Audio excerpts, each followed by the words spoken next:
So I'm just going to do a mini tutorial today to show you how to produce a really nice cast on edge, and this is suitable for beginners and intermediates also. I'm using the lovely super chunky merino wool available from our website clarissareddy.co.uk, and I'm going to start by creating what is called a slip knot. So I do a loop and then reach through the loop and bring, it doesn't matter which side of the end through. This creates a slip knot, which very simply you can just pull out if needed. So I'll just show you that again. So you've got a loop that crosses over, reach through and pick up one of the threads. This is the yarn that's going to go onto the needle. Okay.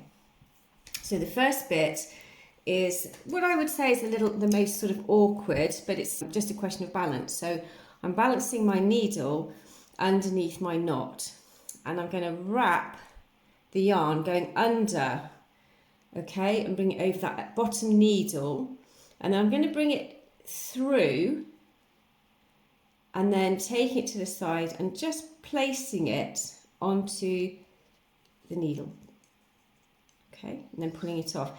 Now I don't pull this stitch too tight because I want to place my needle through the middle of that and the previous stitch, and we're going to repeat the action. So we're going to go under and around the bottom needle, hold the thread with a tiny bit of tension with your right hand, and as you're pulling it through, coming through both stitches here so you can see, you can then have a little bit of tension to help you, and then you're just going to place it onto the needle. Okay, so we're going to try this again. So around, through, on and off. Okay, and actually as you are doing it, you'll notice that there's a natural tension that happens across in between the stitches. I'm not actually pulling them tight, and in fact the key here is to make sure that the yarn isn't too tight, because you don't really want a cast on row which is too tight. So I'm now going to just show you a second method from this point. So we've got 5 stitches. This is a method that my grandmother showed me when I was little. So what we've done previously is just put the stitch onto the needle here. And what I'm going to do is put it behind it. And what it does is create a little twist in the stitch.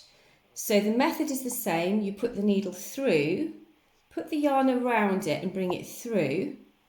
But instead of putting it straight on, we're going to put it around the back. And that little twist just gives it a little more strength. It's a bit more solid and durable. And this is the stitch that I use. Okay, so I'm just going to show you one more time. There we go. Okay. So there's a little bit of a difference in the stitch in that it's a little bit more solid in feel here. Okay, so have a go at both methods and see which one you prefer. And I'm going to do a next tutorial to show you how to do a garter stitch and a moss stitch.